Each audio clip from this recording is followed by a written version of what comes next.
Të dashur teleshikues, mirë se takohemi në intervistën e radhës. Sot kemi kënaqësinë të mirëpresim në studion e televizionit The Boyne Dom Simon Lulić, së bashku me dy vajzat, të cilat me ta do flasim për rëndësinë e kreshmeve dhe për Pashkët.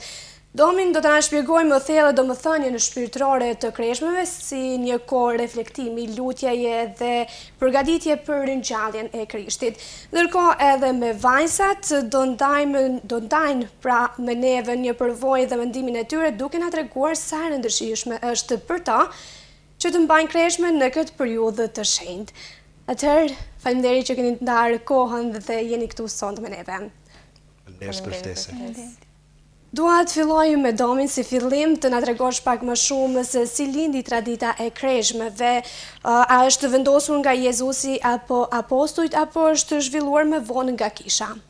Po, edhe një herë ju falenderoj për ftesën dhe para se të përgjigjem pyetjes, shfrytëzoj rastin të përshëndes gjithë shikuesit e televizionit Boyne, edhe juve t'ju përgëzoj për punën që bani.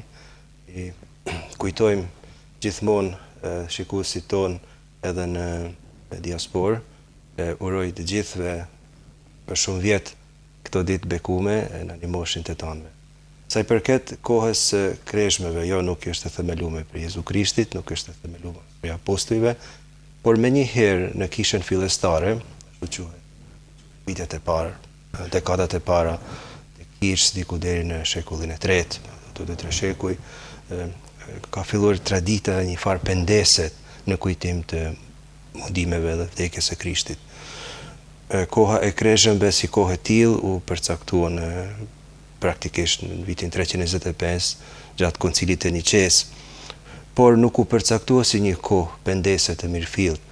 U përcaktuan këto 7 javë si një kohë përgatitje për pagzim të rriturit, të cilit doshin me u pagzu, atëherë gjatë kohës së kreshmeve përvashën se cilën javë nga një hap për përgatitje të pagzimit. Fillimisht pra ka filluar si një kohë përgatitje për pagzim, jo drejt për drejt penese. Pse zgjasin pikërisht 40 ditë? Është një e rëndësishme domethënia e numrit 40. Kujton 3 momente të historisë së shëlbimit, 3 momente biblike. Momenti i parë është kalimi i popullit të Izraelit në përshkretir pas lirimit nga skllavëria e Egjiptit, që zgjati 40 vite. Atëherë numri 40 përsëritet kur Mojsiu shkon në mal për të marrë dhe turnimet.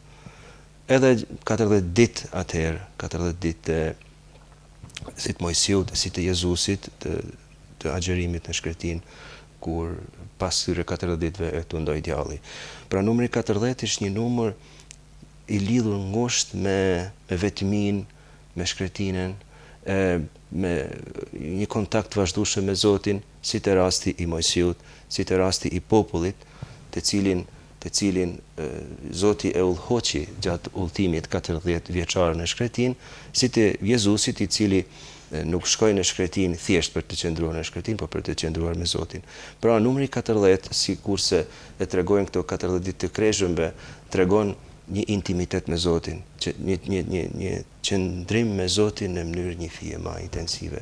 Ta them edhe një gjë, në fakt janë 40 ditë të kohës së kreshmeve prej të mërkurës së përhime e deri të shtunën e madhe, por 40 ditë pa numëruar të diellat.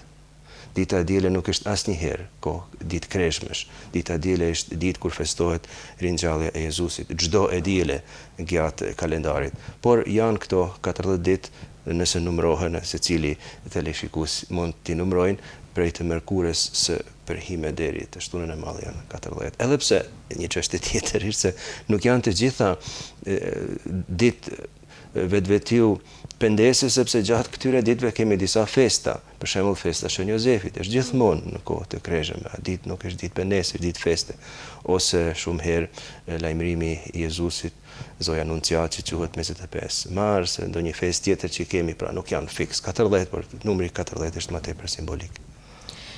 Cili është mesazhi kryesor që kisha dëshiron t'u jap besimtarëve përmes kësaj periudhe? Qëndrimi me Zotin, përkushtimi për Zotin, kërkimi i Zotit, kthimi ka Zoti, kjo është kryesore.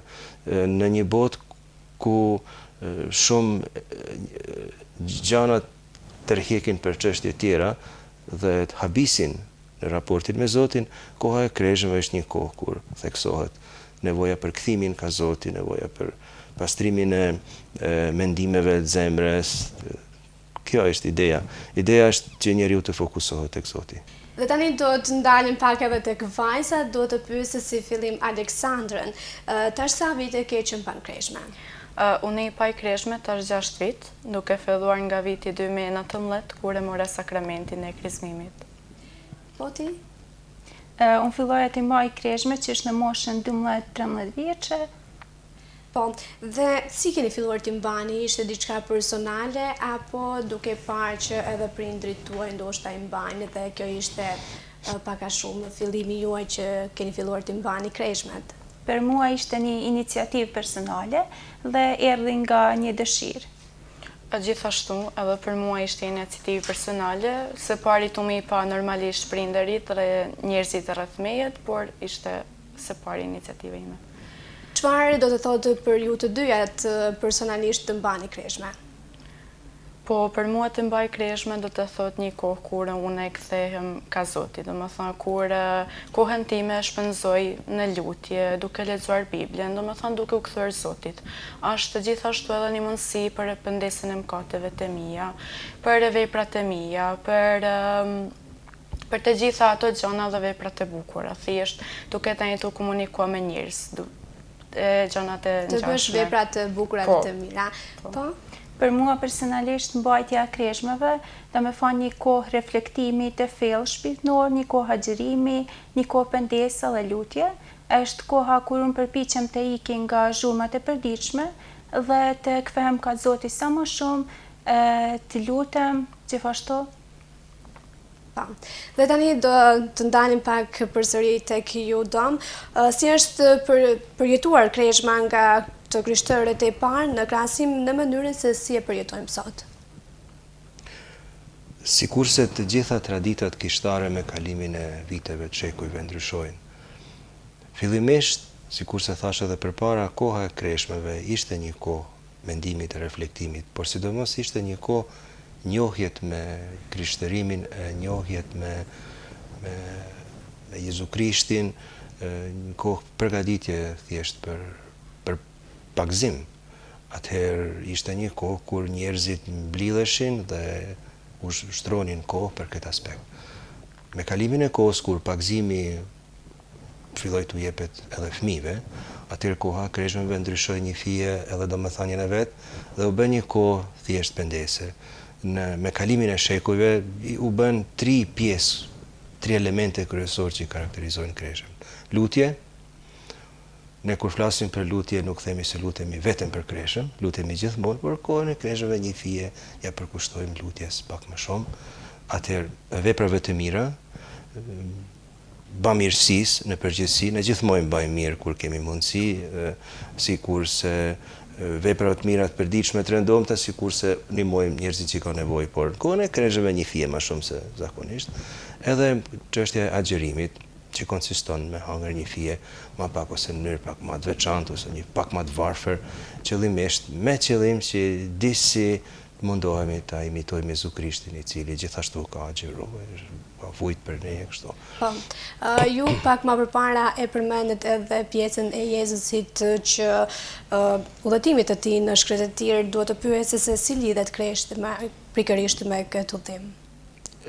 Jezu Krishti menjëherë pas pagzimit të tij që dërguar prej Shpirtit Shenjtë në shkretim dhe aty qëndroi 40 ditë dhe 40 netë në agjerim. Atëherë një fije koha e kreshmeve lidhet me këtë në aspektin simbolik. Kjo është ideja e kohës së kreshmeve. Sikurse Jezusi të krishterët mundohen të bëjnë gjithmonë një prej elementeve kryesore të jetës së krishterët, imitimi i Krishtit.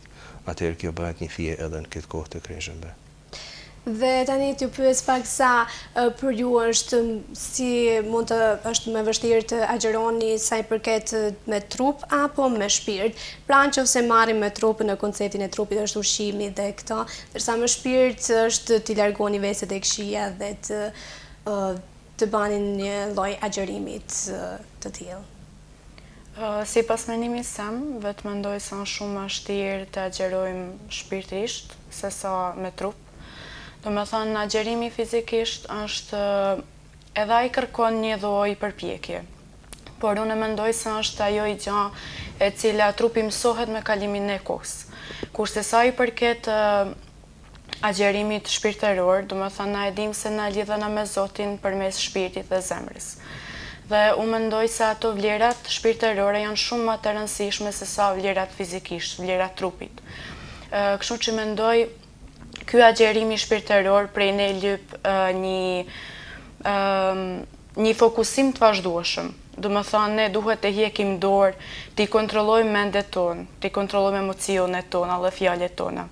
Kështu që për atë punë mendoj se është pak më i vështirë, dhe ai ka fokusin te pastrimi i brendshëm, për ata mendoj se është shumë më i rëndësishëm se ashtu na ofron më afër dhe më shumë te Zoti. Gjithashtu personalisht mendoj se agjerimi shpirtëror është më i vështirë. Agjerimi shpirtëror kërkon që na të largohen të largohen nga fashëfemet, mendimet e këqija dhe të jetë mëkatet e veset që gjithsecili prej neve i ka. Agjerimi shpirtëror bëhet nga një perullsi, e perullsia shpirtërore na afron drejt kuptimit të vërtetë të krishmeve dhe të Zotit. Çfarë është diçka që mundoheni të shmangeni gjatë kreshmeve që të jeni më afër Zotit? Keni ndonjë vesë apo diçka të tillë që mundoheni ta shmangni? Siç edhe faq, unë kam qejf që të shmangem atyne vesëve dhe mëkateve, siç i përmena edhe feshefemet e këta mendimet e këqija. Gjithashtu mendoj për me kanë më afër Zotit, kam qejf që të lexoj shkrimin shajt shpesh. Gjithashtu edhe të reflektoj e të lutem sa më shumë, për me kanë afër Zotit të më ndihmon edhe siç është ulla e kryqit, pjesëmarrjen e ullën e kryqit, por edhe për shpirtëni të tjera. Gjatë kohës së kreshmeve mundohem domethënë me hiq dorë nga ato zakonet e këqija. Për mua janë disa gjëra që kanë shumë rëndësi. Së pari kam qejf që të heq dorë prej atë energji negative. Sepse unë mendoj se ajo energjia negative na çon deri te shumë gjëra tjera të këqija, siç është për shembull nervozi. Kur bëhna nervoz shumë herë dim se flasim edhe ndonjë gjë që nuk duhet, katrohna me njerëz të tjerë. Mendojmë shumë gjëra bele edhe që nuk janë të duhura. E ato gjëra na largojnë prej Zotit. Edhe më shumë fokusohem domethënë, siç tha edhe Kristina, me lexo fjalën e Zotit, me lutje, me gjëra të mira. Gjithashtu mundohem edhe t'i largoj ato ankime, sepse shpesh herë, ka herë edhe disa herë në ditë zë veten tu më ankua për gjëra. Edhe mendoj se nuk jem aq mirënjohës për gjëra që i kem, sepse duke ditur se si është situata rreth nesh, në realitet na i kem çdo gjë që na nevojitet, kështu që mendoj edhe mundohem me kanë mirënjohës dhe me i vlerësua shumë ato gjëra që i kam. Padyshim.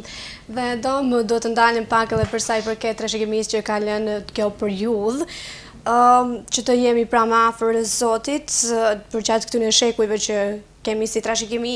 Çfarë na mëson historia e kishës për ata që e kanë jetuar me përkushtim të madh kreshmën, si shenjtorët, martirët e tjerë? Se koha e kreshmeve është një kohë shumë e vlefshme për thellimin në fe, për thellimin edhe në dijen e Krishtit. Shumë shenjtën, shumë persona që kanë studiuar edhe për shpirtërinë, po dhe shpirtin e njeriut, mendojnë se për shembull pendesa, xherimi ndihmon. Sikur se e kanë edhe konfesione tjera, sikur se e kanë vëllezërit tonë musliman, sikur se e kanë vëllezërit tonë hebrej, etj. Koha e kreshmeve është një kohë që na bashkon edhe me gjithë njerëzimin, i cili njerëzimi mundohet në këtë formë të tregoj për kushtimin e vet për Zotin.